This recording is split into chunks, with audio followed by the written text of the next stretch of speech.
Today I want us to talk about the youth because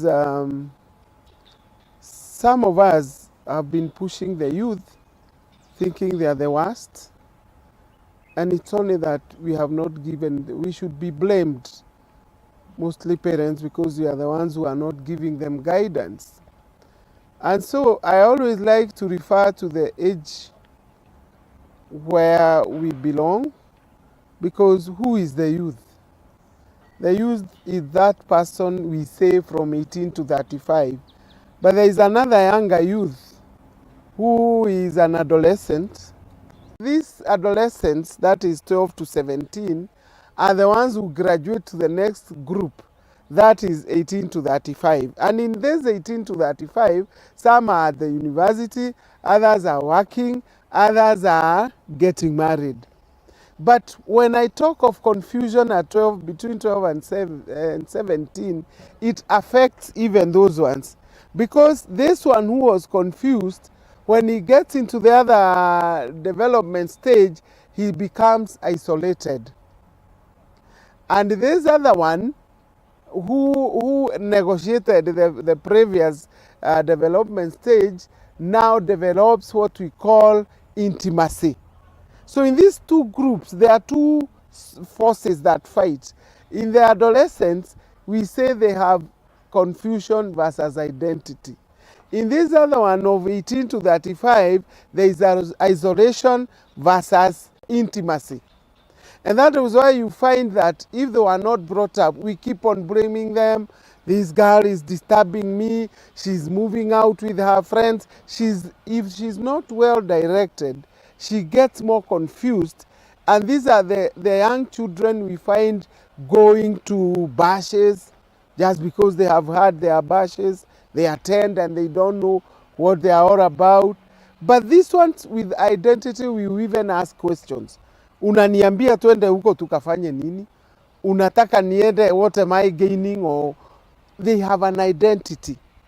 And that is why we say this is a group that really needs counseling.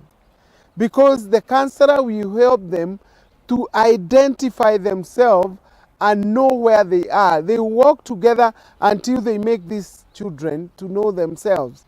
And this one you save now, the next one who is isolated, he's working, he cannot even talk to his colleagues, she cannot even want a man to talk to her, because in her confusion, she was told men are bad if she's a girl. And another one, in his confusion, he was told, wanawake wanataka kula watu tu. If we take them for counseling at these two ages, we shall help them. Because this one who has been isolated, we start now knowing that her colleagues are good people. Na atawajoin, na atakuwa now intimate. Those who are intimate get married at the right age. Those who are confused and isolated, some even go very far. I remember a mother who got a girlfriend for the son who was 39 because he was in that group of isolation. And in fact, when he was introduced to that girl, he took a lot of time to get intimate to the girl because it's a psychological problem. And that is why we say people should visit the counselors. It doesn't mean you are mad. It doesn't mean you're sick. It doesn't mean you are unwell. But it is helping you to walk in the right direction so that you can be a person who people can depend on, people can trust, people can do all those sorts of things. And so the youth, our youth today, I don't like the way parents ask who sasa ni youth wanaelekea wapi. Mwelekeo ni sisi tutawapatia. And please parents, if you have one that looks like he's confused, don't blame him, don't make noise to him, be close to him, love him, talk well to him, until one day you shall be able to make him understand that he can go for counseling. But you know, parents are the ones who are ruining this. Imagine your daughter, your son is misbehaving, and all you can tell her, I think you are too much now, you need counseling. That's a negative way of telling them about counseling, and you make them hate counseling. But if you tell them, my friend, my son, I can see these days you are not settling. You keep moving up and down.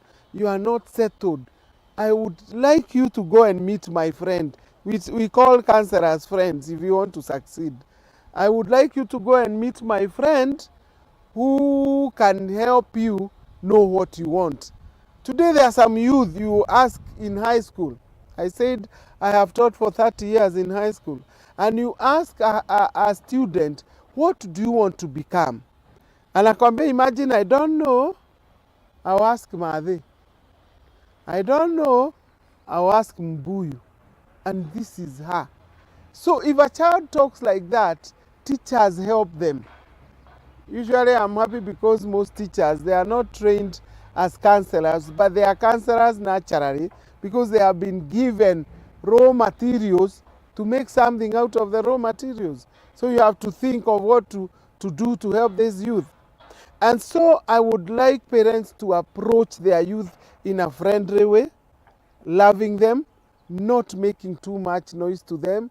For example, you make noise to a baby you took to boarding school in class 4, where you are supposed to guide him until maybe class 6, and you failed.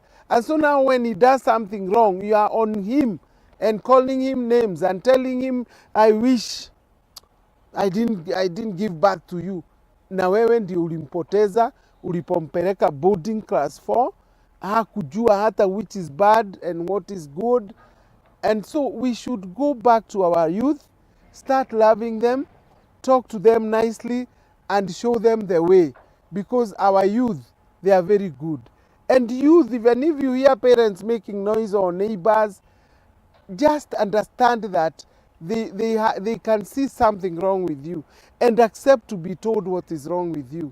Because when you are told what is wrong with you, you will be able to rectify if you are a positive person. Because there is a psychologist who said you can never live a positive life with a negative mind. What am I telling the youth? Always try to have the positive side of life. Have a positive attitude. Because a positive attitude, I usually calculate the name attitude with students, and we find that when you have a positive attitude, you are 100% moving towards the right way. And therefore, when you are negative, most negative people are those who don't identify themselves. Na kuna youth unaweza kukutana na yeye unafikiri anataka kukuua. They don't smile because they are bitter. They are carrying a lot of heaviness. And I tell people, you only need to smile to live long. Because when you smile, you spend only 14 facial muscles. When you frown or look serious, ucheki na watu, you spend 72. And so if you continue like that for some years, you will be looking older than your parents. So I always tell the youth to keep smiling.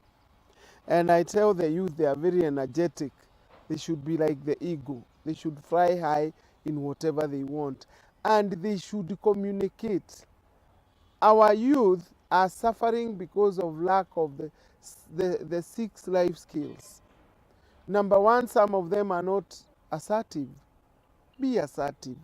If your father tells you to do a course in history and CRE and you know you are a scientist, come with the report cards and tell him, Dad, with all due respect, you can look at my report form and I do well in science. Let me just do the sciences. Be assertive, have high self-esteem, communicate. Most of your youth are suffering because they don't communicate their problems. Maybe you are going through a hard time na mama anaona tu unalala. Mama anakuja kukwambia, wewe ni kama unavuta bangi, kwa nini unalala hivi? No, tell her, Mom, tulikosana na my friend na akaniita jina baya, that's why I'm annoyed. She will help you through. So you communicate. Then learn to be a decision maker, the youth. But with supervision. Some of them are too young. When you make a decision, consult your parent, consult your teacher. Then be a creative person, the youth. When you are creative, even when you visit a place, you want to know more about it. And the last life skill which most youth, almost all the youth should use is critical thinking. When somebody tells you, let's go to a bash, you are in Runda and you are being told to go to Donholm. Ask why, ni ya nini? Criticize yourself. If I go there and find they are drinking beer, will I drink? If I go there and I see a friend is trying to connect me to a bad man, will I accept? You are criticizing yourself. And when you criticize yourself, you find yourself making a decision, I won't go. So now, these youth, I want to tell them that if you want help, don't just go to anybody. By the way, we have thousands and thousands of counselors. Some of whom feel that because they talk well, they are counselors. That's a talent of talking to people. But others are trained maybe towards the youth, addiction, about family, about small babies, trauma in the youth, trauma. Watu wameelimishwa wengi.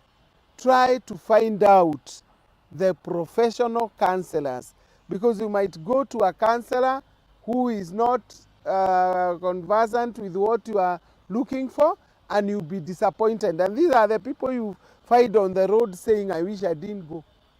Mi huko sikusaidika, huwezi, because one, yourself ulikuwa blocked. I tell the youth, don't block. Just go with an open mind. Tell it out. And one thing I want to tell the youth, never say, kwa nini mama ananipeleka kwa hiyo counselor, anataka aambiwe vile nitasema. I want to say it here.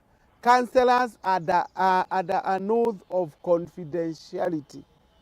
They will not even tell your parents. It will be between you and the counselors, those who are professionals. And as I said, I work with Mindset Network.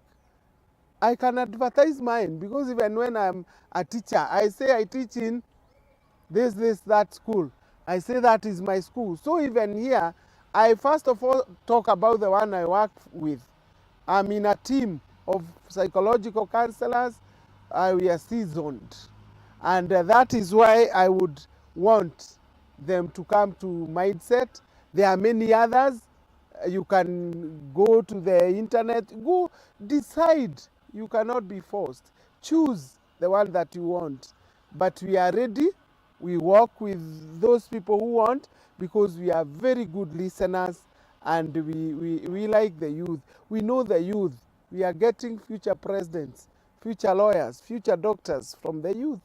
And so we need to take care of the youth.